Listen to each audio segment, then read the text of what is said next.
Salve, salve! Bem-vindo à playlist de demonstração matemática. É muito comum a dúvida ou até mesmo a desconfiança dos estudantes sobre a importância de se conhecer e saber as demonstrações matemáticas. Será que você se reconhece nessa história? Por que raios eu preciso ser exposto a demonstrações e esquentar minha cabeça com esse retrabalho? Bom, no meu caso, logo no início eu gostava de demonstrações matemáticas mais como um exercício intelectual mesmo. Mas isso não é argumento para se querer conhecer e estudar as demonstrações. De acordo com suas preferências pessoais, você pode usar esse tempo para resolver um puzzle no videogame mesmo, ou sudoku, ou jogar Dota, ou xadrez, ou qualquer outra coisa de seu interesse. Mas hoje, depois de ter que passar por poucas e boas durante minha época de doutorado, eu não penso mais assim. Quando você sabe demonstrar as contas que você usa, você se apropria da teoria e ganha liberdade de adaptar a conta à sua necessidade. Em termos práticos, isso significa que você ganha a capacidade de imaginar maneiras mais eficazes de fazer a conta para o seu problema específico. E pode ser a diferença, por exemplo, entre permitir que a sua rotina funcione em 60 fps no lugar de 7 fps. Na carreira acadêmica, em exatas, saber demonstrar teorema é um diferencial enorme, porque se você não souber, trabalhar com ciência fundamental vai ser bem penoso para você. Para ser mais claro, a tendência vai ser você trabalhar mais com problemas que não exijam uma certificação definitiva, certo? Por exemplo, que parâmetros escolher no método para que ele funcione melhor na prática? Quais desses métodos do estado da arte dão um melhor resultado para tal problema na maioria das vezes? Tá bom? Agora, resultados como encontrar um algoritmo optimal para resolver um problema X ou ainda, porque não adianta tentar fazer melhor do que o algoritmo Y. Esses aí vão ser mais difíceis de alcançar. Embora o grupo dos resultados experimentais sejam bem úteis no momento em que são publicados, veja que há uma certa tendência deles mudarem com o tempo, Já os fundamentais, eles têm esse caráter mais permanente. Além disso, os resultados experimentais têm uma tendência de ser mais específico à aplicação. Com essa playlist, eu quero lhe guiar por alguns dos capítulos mais ilustrativos das técnicas de demonstração. Eu vou procurar fazer isso sempre adotando o mínimo de pré-requisitos e avisando quando eles estiverem presentes. Pronto, já podemos começar essa aventura.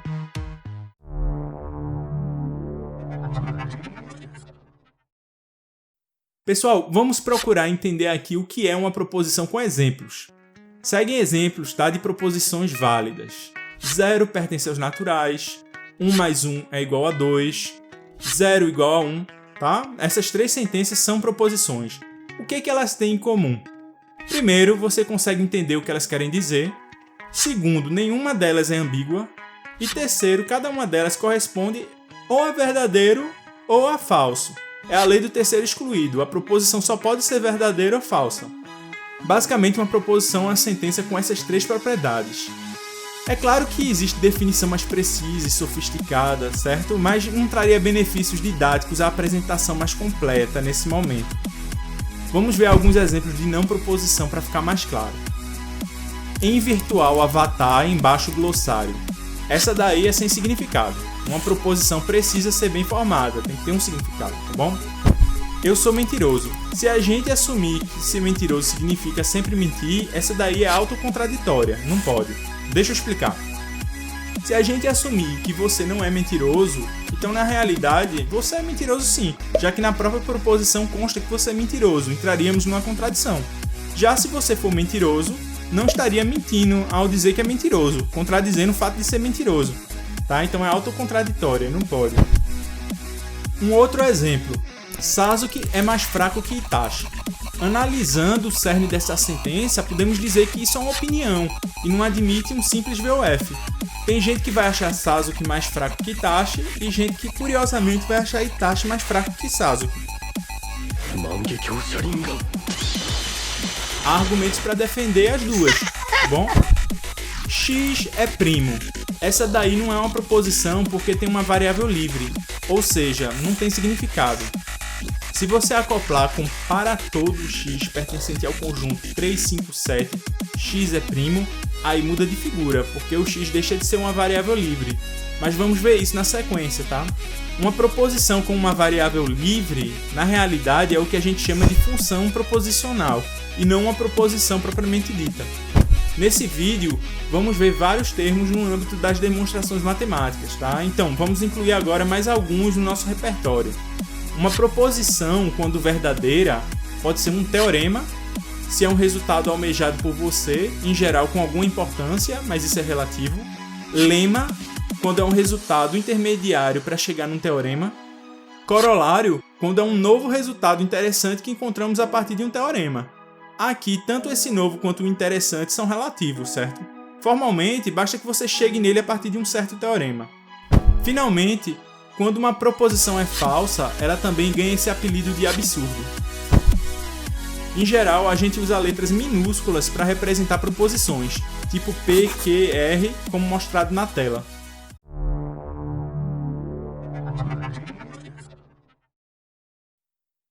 Pessoal, os operadores lógicos, eles pegam uma ou mais proposições de entrada e geram uma só proposição de saída. Ou seja, é possível gerar novas proposições usando operadores lógicos. Eles vão lhe ajudar a comunicar ideias matemáticas potencialmente mais complexas que as proposições originais. Faz parte da linguagem matemática, tá?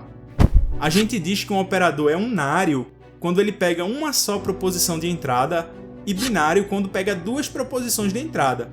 Existem operadores ternários, quaternários e por aí vai, mas não vamos precisar deles nessa discussão.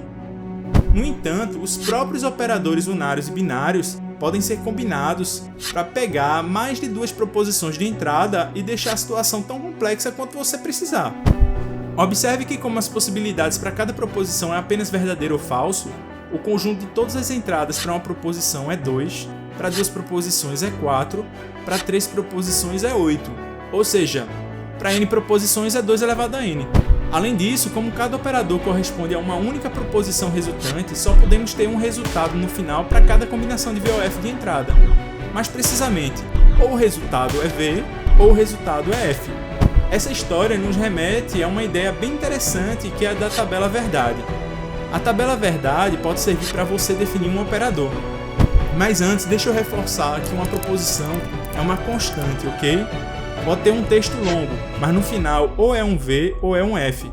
Se você quiser usar uma expressão matemática mais precisa para significar uma espécie de placeholder, onde você depois pode substituir por uma proposição, então você está falando de variável booleana. Nesse caso, você vai usar letras maiúsculas, tipo A, B e C, como representação. Além disso, combinando operadores com variáveis booleanas, ficamos com o que chamamos de fórmulas lógicas.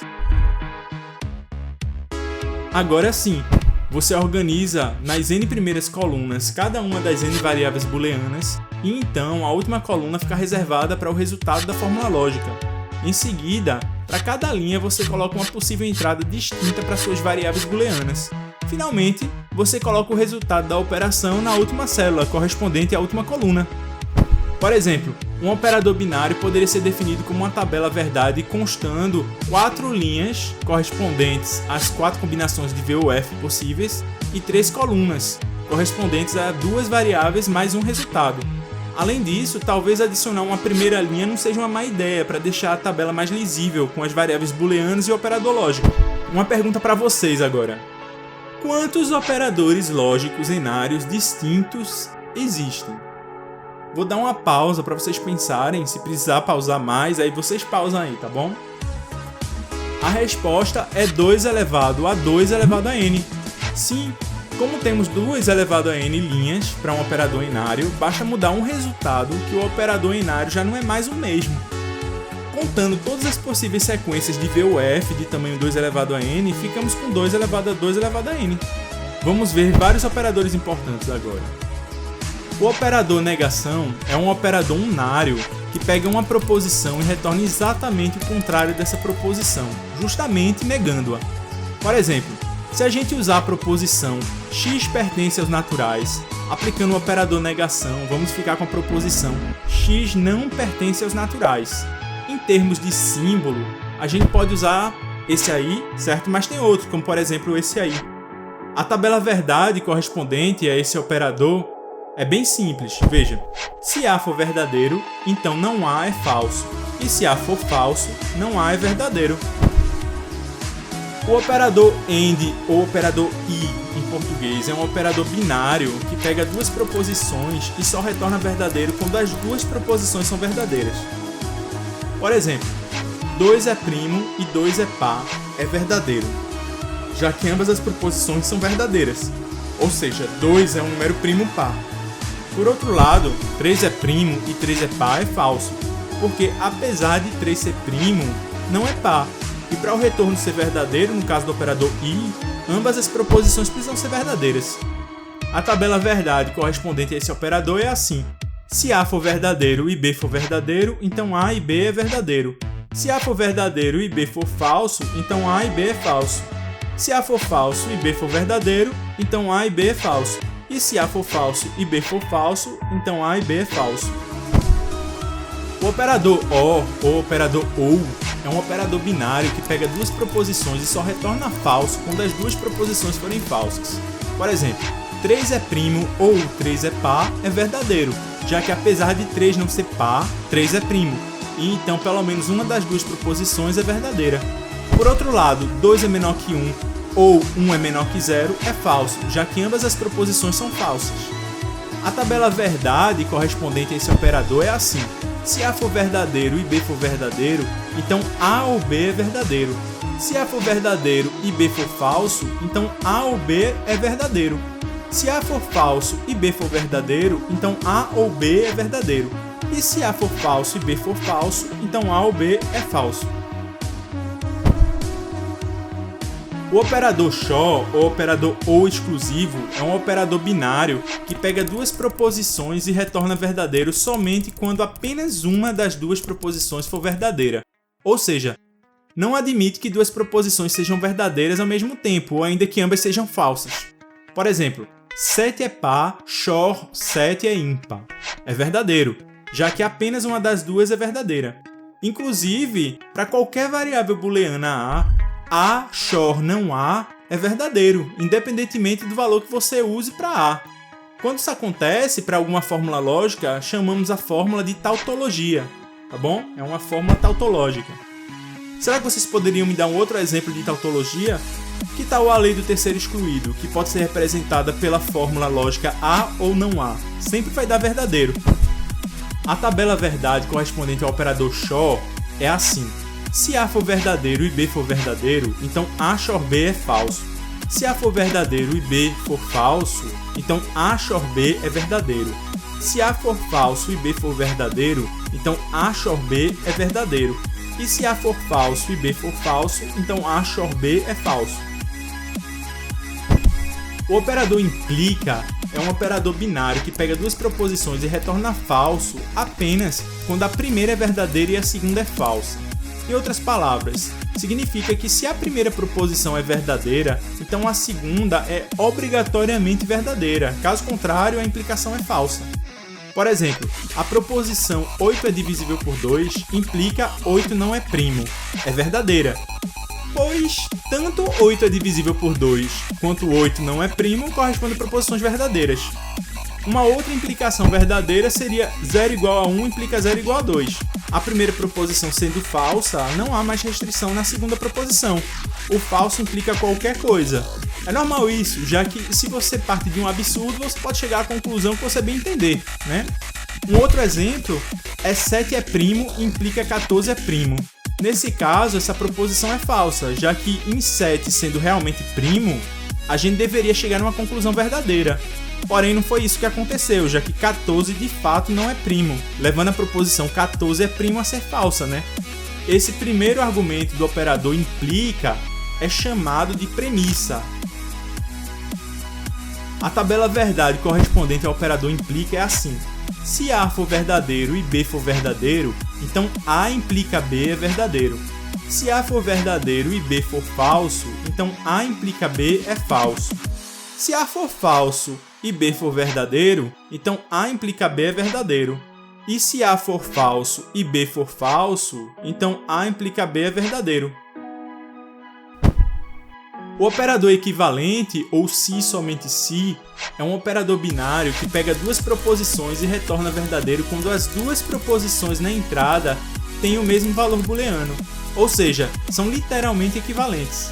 Por exemplo, a proposição 1 mais 1 igual a 2 é equivalente a 2 mais 1 igual a 3, já que ambas são verdadeiras.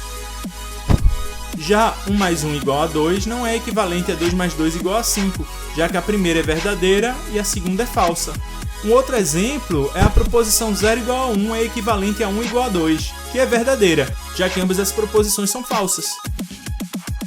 Esse outro nome, se e somente se, é devido a uma propriedade desse operador que vamos falar posteriormente. A tabela verdade correspondente ao operador equivalente é assim: se A for verdadeiro e B for verdadeiro, então A equivalente a B é verdadeiro. Se A for verdadeiro e B for falso, então A equivalente a B é falso. Se A for falso e B for verdadeiro, então A equivalente a B é falso. Se A for falso e B for falso, então A equivalente a B é verdadeiro. Temos alguns outros operadores que vou falar apenas brevemente para vocês conhecerem aqui. A negação do SHOR é o SNOR. Vocês percebem a relação que existe entre o SNOR e o equivalente, não é? São idênticos. Além disso, temos o NAND, que é a negação do AND, um operador mega importante para circuitos digitais, mas não vai ser o interesse do nosso vídeo, tá bom?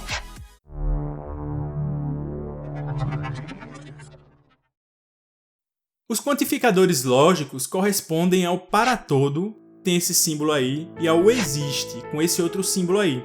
Normalmente são usados com uma função proposicional, por exemplo, p de x igual a x maior ou igual a zero. O para todo é chamado de quantificador universal. Vamos escrever a seguinte proposição: para todo x pertencente aos naturais, p de x é verdadeiro.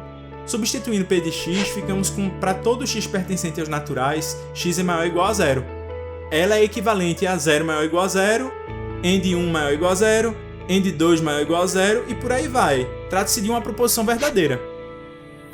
Se a gente mudar dos naturais para os inteiros, a sentença passa a ser equivalente a menos 1 maior ou igual a zero, end 0 maior ou igual a zero, end 1 maior ou igual a zero e por aí vai tanto nos negativos quanto nos positivos. Ou seja, a proposição passaria a ser falsa, já que menos 1 é menor que zero. Agora, considere a função proposicional q de x igual a x menor que zero. Observe que q de x é equivalente a não p de x. Vamos escrever uma proposição usando o existe, que também tem um nome de quantificador existencial. Existe x pertencente aos naturais com q de x verdadeiro. Essa proposição lê-se: existe x natural com x menor que zero. Ela é equivalente a 0 é menor que zero, ou 1 menor que zero, ou 2 menor que zero, e por aí vai. Trata-se de uma proposição falsa, já que não existe natural menor do que zero. Finalmente, vamos mudar a proposição usando o conjunto dos inteiros. Nesse caso, ficamos com existe x inteiro com x menor que zero. Ou seja, temos uma proposição equivalente a menos 1 é menor que zero, ou 0 é menor que zero, ou 1 é menor que zero, e por aí vai tanto nos negativos quanto nos positivos. E nesse caso a proposição é verdadeira, já que menos 1, por exemplo, é menor do que zero. Olhe para esses dois pares de expressões. Qual é a relação entre as duas proposições em cada par desses? Se quiser, pode dar uma pausada no vídeo. Identificou?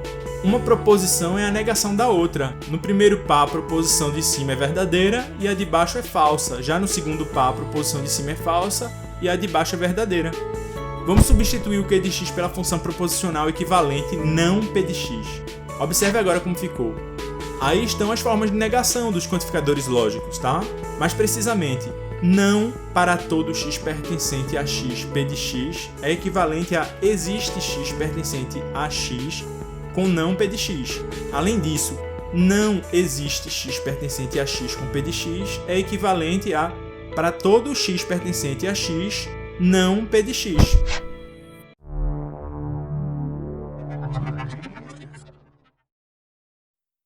Vamos montar a seguinte tabela verdade. Preenchendo a primeira linha, quando A é V, não A é F, e não A é V. Agora a segunda linha, quando A é F, não A é V, e não A é F. A primeira coluna coincide totalmente com a terceira coluna, ou seja, as expressões A e não A são equivalentes. Em outras palavras, a dupla negativa é a mesma coisa que a afirmativa. Essa é uma das propriedades mais básicas dos operadores lógicos que vimos, tá bom? Por exemplo, x igual a 0 é equivalente a x não é diferente de 0. Ou ainda, em símbolos, não x diferente de 0 é equivalente a não x igual a 0.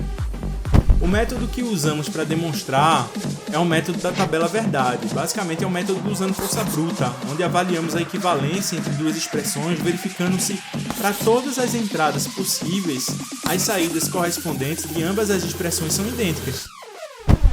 Vamos montar uma tabela verdade agora para demonstrar uma propriedade envolvendo três variáveis booleanas A, B e C, então um pouquinho maior. Essas variáveis vão corresponder às três primeiras colunas. Preenchendo as colunas, vamos ficar com o seguinte padrão.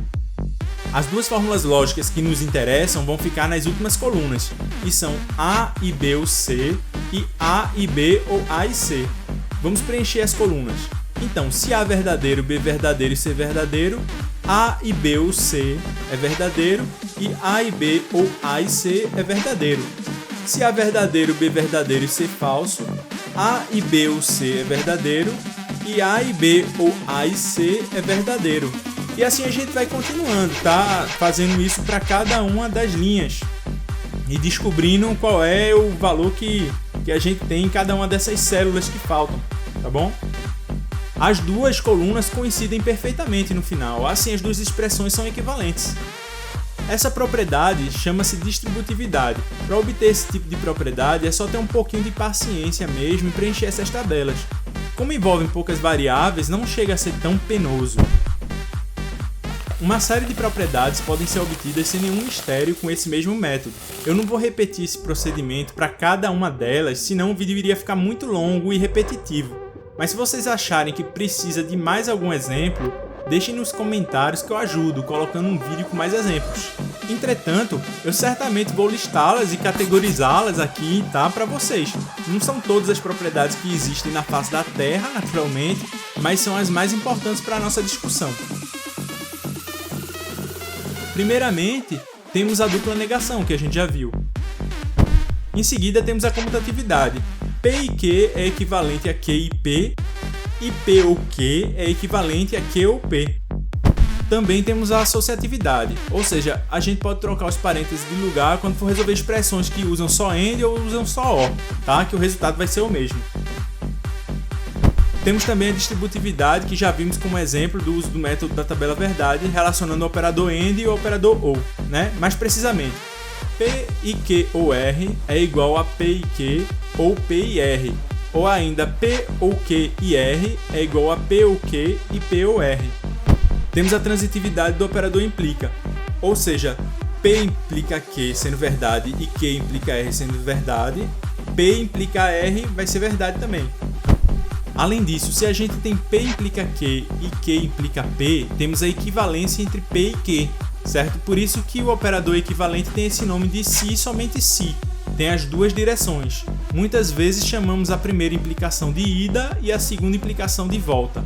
Se a gente demonstrar que temos a ida e a volta, ficamos com a equivalência entre as proposições.